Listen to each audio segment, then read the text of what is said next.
Syekh Abdul Qadir Al-Jailani berkata dalam mimpinya, "Wahai yang menyekutukan Tuhan di dalam benak dengan diri sendiri, dalam sikap lahiriah dengan ciptaannya, dan dalam tindakan dengan kedirian. Kemudian ada seseorang yang bertanya di sampingku, 'Pernyataan apakah itu?' 'Itulah suatu pengetahuan ruhani,' jawabku.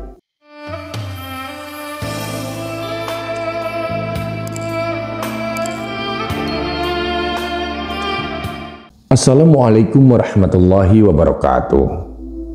Sahabat Haura yang dirahmati Allah, jika video ini lewat di berandamu, berarti ini adalah petunjuk dari Allah untukmu. Setidaknya luangkanlah waktu sejenak untuk menulis sholawat kepada Rasulullah di kolom komentar sebagai tanda bukti akan kecintaan kita kepada Nabi Muhammad SAW. Dan sebagai umatnya, semoga di akhirat nanti kita mendapatkan syafaat dari beliau. Amin ya rabbal alamin. Sahabat, Sultanul Aulia Syekh Abdul Qadir Al-Jailani memaparkan sebuah nasihat indah dalam kitab Futhul Ghaib, rahasia hidup abadi, hidup tanpa kematian, dan kematian tanpa kehidupan. Beliau menuturkan, suatu hari dalam heningnya waktu, pikiranku digoncang oleh sebuah masalah yang datang begitu tiba-tiba, seperti badai di langit yang tenang. Masalah itu bukan sekedar persoalan duniawi, melainkan pertanyaan yang menusuk jiwa, menghantui batinku yang kala itu sedang tertekan. Dalam kebingungan dan kesunyian batin, terbersitlah di dalam hatiku sebuah keinginan yang sulit dipahami oleh akal manusia biasa. Aku menginginkan kematian yang di dalamnya tiada kehidupan, dan kehidupan yang di dalamnya tiada kematian. Pernyataan itu begitu dalam, seakan-akan menggema dari kedalaman jiwa yang telah muak dengan keduniawian, namun masih mencari makna yang hakiki. Kemudian aku pun ditanya, kematian apakah yang kau maksud, yang di dalamnya tiada kehidupan? Dan kehidupan apakah yang engkau dambakan, yang di dalamnya tiada kematian? Maka dengan perlahan aku pun menemukan jawabannya. Kematian yang tiada memiliki kehidupan ialah ketika aku mati dari pengaruh manusia lain, dari dunia luar yang penuh dengan janji-janji semu. Aku tak lagi melihat manfaat maupun mudarat dari mereka, karena bagiku hanya Allah yang benar-benar berkuasa. Aku mati dari diriku sendiri, dari keinginan-keinginan yang melenakan, dari ambisi yang menjerat, dan dari tujuan-tujuan fana yang merantai jiwaku kepada dunia ini dan kehidupan setelah mati. Aku ingin mati dari semua keterikatan itu, agar aku bebas, lepas, dan hanya tersisa hubungan dengannya.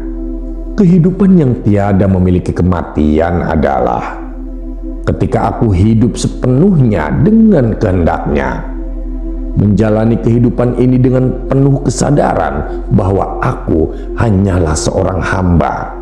Tidak ada selainnya yang layak untuk dijadikan sebagai tujuan. Dalam kehidupan ini aku tak lagi berpusat pada diriku sendiri.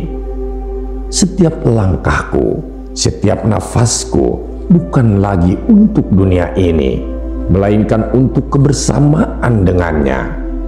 Kehidupan yang seperti ini abadi, karena bersandar pada kehendaknya yang tak pernah pudar, tak terhenti oleh waktu, dan tak terbatas oleh ruang. Dalam kesadaran yang mendalam ini, aku pun mengerti bahwa inilah tujuan paling mulia yang dapat kucapai. Tidak ada lagi yang lebih berharga daripada hidup dalam kehendak-Nya dan mati dari segala sesuatu yang bersifat sementara. Dengan pemahaman ini, aku pun menemukan ketenangan yang selama ini kucari. Seperti air yang tenang setelah badai berlalu, seperti fajar yang menyingsing setelah kegelapan malam yang panjang. Inilah hakikat kehidupan dan kematian yang sejati, yang hanya bisa diraih dengan penyerahan total kepadanya. Dan ketika semua telah tersingkap, hanya cintanya yang tersisa, yang abadi, yang tak tergoyahkan oleh segala sesuatu di dunia ini. Sahabat, kenapa marah kepada Tuhan ketika doa-doa yang kau panjatkan belum dikabulkan? Tidakkah engkau sadari bahwa permohonanmu hanyalah salah satu dari perjalanan spiritual yang panjang, dan Allah tidak pernah alpa dalam mendengar setiap jeritan hati hamba-Nya? Engkau berkata bahwa kita diperintahkan untuk tidak meminta pada manusia, melainkan hanya kepadanya. Namun, ketika permohonan itu tak kunjung dikabulkan, muncul tanda tanya di hatimu. Kenapa Tuhan menunda jawabannya? Dalam keheningan jiwa ini aku bertanya padamu, bebas atau terikatkah engkau? Jika kau berkata bahwa dirimu bebas, maka kau tidak lagi beriman. Sebab iman adalah kepasrahan, tunduk kepada kehendak-Nya, dan menyadari bahwa segala sesuatu yang terjadi adalah dalam genggamannya. Akan tetapi jika kau mengaku bahwa dirimu adalah hamba, maka sebagai seorang hamba, apakah salah jika Tuhan menunda penerimaan doamu? Apakah engkau ragu terhadap kearifan dan kasih-Nya yang begitu luas, yang meliputi segala makhluk-Nya termasuk dirimu? Ketika kau merasa bahwa Tuhan itu tidak adil, ketahuilah bahwa dalam hal ini bukanlah Tuhan yang patut disalahkan, melainkan dirimu sendiri. Kau menuduhnya tidak adil, seakan-akan dia lalai atau tidak peduli terhadap doamu. Padahal Tuhan adalah pemilik segalanya, dan sebagai pemilik, Dia berhak penuh atas segala keputusannya. Ketidakadilan adalah tindakan yang melanggar hak orang lain tanpa izin, sedangkan Tuhan adalah penguasa mutlak. Apa yang bisa disebut ketidakadilan jika Dia tidak memerlukan izin dari siapapun untuk melakukan kehendak-Nya? Maka jangan kesal terhadap Tuhan. Meski apa yang terjadi padamu terasa pahit dan tidak sesuai dengan harapanmu, tetaplah bersyukur. Setiap keputusannya adalah penuh dengan hikmah. Meski terkadang engkau tidak mampu melihatnya dengan mata lahiriahmu. Kekesalan hanya akan membawa pada kebingungan jauh dari jalannya.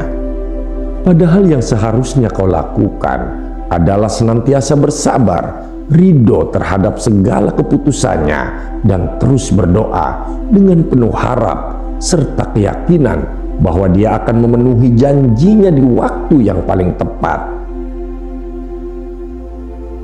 Sebagai seorang hamba, wajib bagimu bersyukur.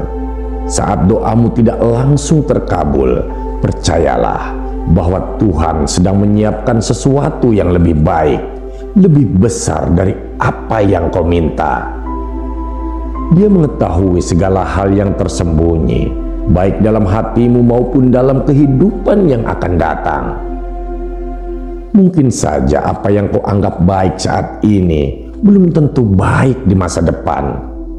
Dan apa yang menurutmu buruk bisa saja itu adalah pintu menuju kebaikan yang lebih besar.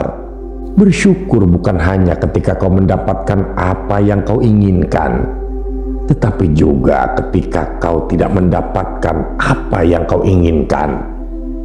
Sebab di situ terkandung kasih sayang-Nya yang tak terhingga. Lantas, Siapa yang patut disalahkan ketika doamu belum dijawab? Salahkan dirimu sendiri. Lihatlah ke dalam, periksa setiap sudut hatimu. Barangkali masih ada dosa-dosa yang belum engkau sesali atau ketidakpatuhan yang engkau abaikan. Kesalahan seringkali berasal dari diri kita sendiri. Ketika Allah menunda penerimaan doa, bisa jadi Dia sedang memberikan kesempatan bagimu untuk memperbaiki diri, untuk bertaubat dan kembali kepadanya dengan hati yang bersih. Ini adalah waktu yang penuh dengan keberkahan, kesempatan untuk memperbaiki diri sebelum doa itu benar-benar dikabulkan. Allah Subhanahu wa Ta'ala berfirman, "Adakah Allah menyiksamu jika kamu bersyukur lagi beriman?" Quran Surat An-Nisa ayat 147. Ayat ini mengajarkan bahwa selama kita bersyukur dan beriman, Allah tidak akan menimpakan kesulitan tanpa alasan. Setiap ujian, setiap penundaan adalah bagian dari kasih sayangnya agar kita menjadi hamba yang lebih baik. Sebagai hamba yang lemah, waspadalah terhadap hawa nafsumu. Hawa nafsu adalah musuh terbesar yang menghalangi manusia dari mendekat kepada Allah. Ia adalah musuh yang licik, yang akan mengarahkanmu untuk berprasangka buruk kepada Allah, menuduhnya tidak adil, dan mendorongmu untuk berputus asa dari rahmat-Nya. Padahal setiap kesulitan yang engkau alami, setiap doa yang ditunda, semuanya adalah cara Allah mendidikmu agar lebih sabar, lebih ikhlas, dan lebih dekat kepadanya. Waspadalah terhadap godaan setan yang akan terus mencoba menanamkan benih-benih kebencian dan kesalahan persepsi terhadap Tuhan. Setan akan selalu menggoda manusia untuk menyalahkan takdir, meragukan keadilan Allah, dan akhirnya menjauh dari jalannya. Jangan biarkan musuh Allah itu menang atas dirimu. Sebaliknya, berperanglah melawan dirimu sendiri. Jadilah komandan dalam pertempuran ini, karena musuh terbesar bukanlah orang lain, tetapi dirimu sendiri. Di akhir perjalanan ini, ketika engkau berhasil mengalahkan egomu, ketika kau berhasil menundukkan hawa nafsumu, maka engkau akan melihat bahwa setiap ujian, setiap penundaan, dan setiap doa yang belum terkabul, semuanya adalah bagian dari rencana indahnya. Kehendaknya adalah yang terbaik. Meski terkadang kita belum bisa memahaminya dengan segera. Semoga kita semua diberikan kekuatan untuk bersabar, untuk tetap berprasangka baik kepada Allah Subhanahu wa Ta'ala, dan untuk selalu bersyukur dalam setiap keadaan, baik dalam kesenangan maupun dalam kesulitan. Karena pada akhirnya hanya kepadanya-lah kita bersandar, hanya kepadanya-lah kita meminta, dan hanya dengan ridhonya kita dapat menemukan kedamaian yang sejati. Dalam kehidupan seorang hamba terdapat suatu hubungan yang tak terputus antara makhluk dan Sang Pencipta. Allah Subhanahu wa Ta'ala dengan segala kebesarannya memerintahkan kita untuk memohon kepadanya, meminta segala yang kita inginkan, sejauh hal itu tidak melanggar aturannya dan tidak merusak tatanan yang telah Ia ciptakan. Namun, seringkali kita terperangkap dalam pikiran-pikiran yang melemahkan niat kita untuk berdoa. Ada yang berkata, "Mengapa harus berdoa jika apa yang ditentukan untukku akan datang, diminta ataupun tidak?"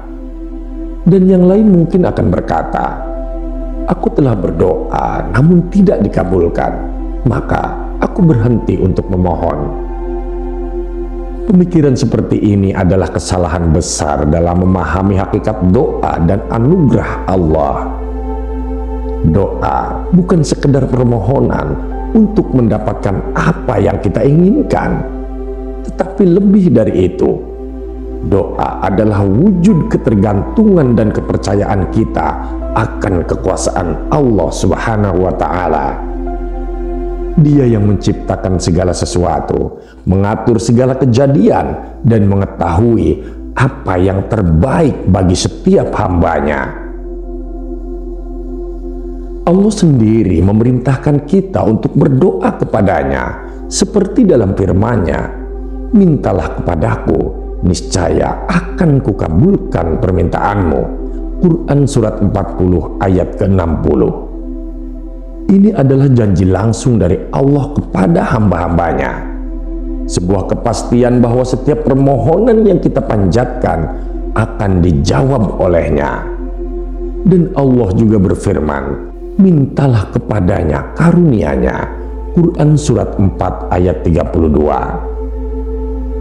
Dalam dua ayat ini Allah menegaskan betapa pentingnya doa dalam kehidupan seorang muslim. Doa adalah jalan penghubung antara makhluk dengan Khalik-Nya. Ia adalah bukti nyata bahwa kita dengan segala kelemahan dan keterbatasan bergantung sepenuhnya kepada Allah yang Maha Kuasa dan Maha Pemurah. Akan tetapi, mengapa ada yang merasa doanya tidak dikabulkan? Disinilah letak keindahan dan kebijaksanaan ilahi yang seringkali luput dari pandangan kita. Allah Subhanahu wa Ta'ala dalam kekuasaannya yang tak terbatas mengetahui segala hal, baik yang tampak maupun yang tersembunyi. Dia mengetahui apa yang terbaik bagi kita, kapan waktu yang tepat untuk mengabulkan doa-doa kita, atau bahkan apakah sesuatu yang kita minta itu akan membawa kebaikan atau keburukan bagi diri kita. Rasulullah Shallallahu Alaihi Wasallam bersabda, "Mintalah kepada Allah dengan penuh keyakinan bahwa doamu akan dikabulkan." Kata-kata Nabi ini adalah ajakan untuk berdoa dengan keyakinan penuh bahwa setiap doa kita pasti akan dijawab, meskipun mungkin jawabannya tidak selalu sesuai dengan yang kita harapkan. Ada doa yang dikabulkan langsung, ada yang ditunda, dan ada pula yang disimpan sebagai pahala yang akan diberikan di akhirat kelak. Dalam sabdanya yang lain, Nabi Muhammad SAW juga mengajarkan kepada kita untuk berdoa dengan penuh kerendahan hati, menggunakan kedua tapak tangan kita sebagai simbol ketundukan kepadanya. Berdoalah kepada Allah dengan kedua tapak tanganmu. Sungguh, berdoa adalah bentuk tertinggi dari pengakuan kita akan kekuasaan Allah dan ketidakberdayaan kita sebagai makhluk. Berdoa adalah cara kita menyadari bahwa segala sesuatu yang terjadi dalam hidup kita, baik ataupun buruk, adalah atas izin dan kehendak Allah. Maka alangkah kelirunya jika kita berhenti berdoa hanya karena merasa tidak dikabulkan. Ada yang mungkin berkata, "Aku telah memohon kepadanya, namun ia tidak mengabulkannya, maka aku tidak akan lagi memohon sesuatu pun kepadanya." Ini adalah salah satu bentuk kesalahpahaman yang harus kita hindari.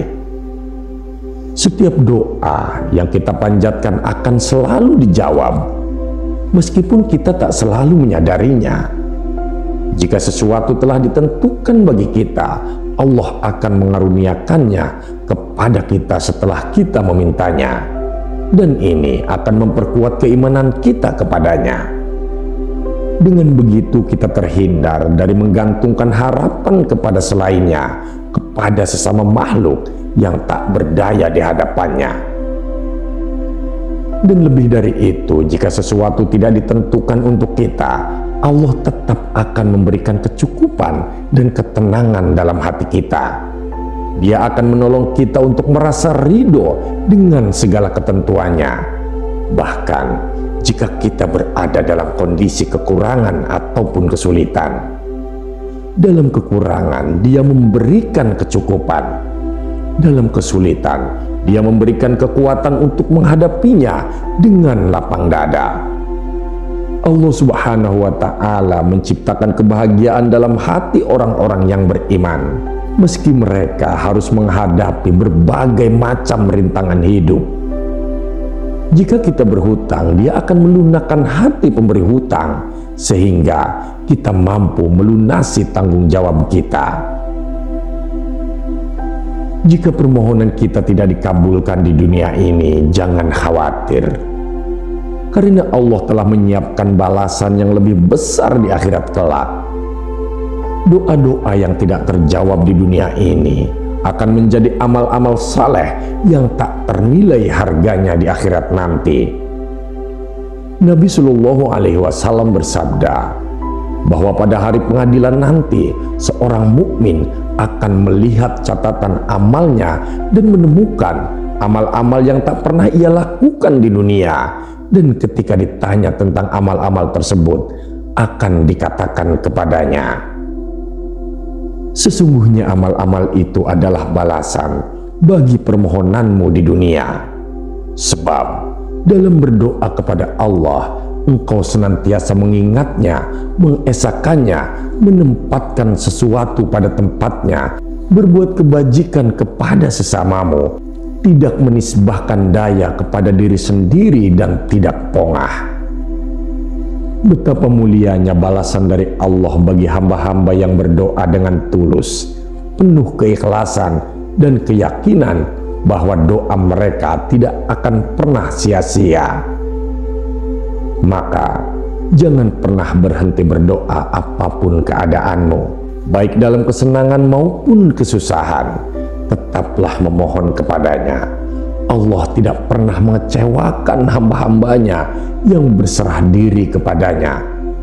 Di dunia ini dan di akhirat kelak, doa-doa kita akan membawa keberkahan yang tiada tara, mengangkat derajat kita di sisinya, dan menjadi penolong dalam kehidupan yang kekal. Maka sahabat, berdoalah, karena dalam doa terdapat kekuatan, ketenangan, dan janji kebahagiaan yang abadi dari Allah yang Maha Kuasa. Wallahu a'lam bishawab. Terima kasih sahabat sudah menyimak video ini sampai dengan selesai. Semoga bermanfaat bagi kita semua. Saya doakan sahabat semua dimasukkan ke surganya Allah. Amin ya rabbal alamin. Nantikan kembali konten-konten penuh hikmah dari channel kami, dan terus dukung channel ini dengan cara subscribe dan menyalakan lonceng notifikasinya. Salam cinta dari Haura Studio, di mana sebuah nasihat tak sebatas didengar, namun diresapi oleh jiwa. Wassalamualaikum warahmatullahi wabarakatuh.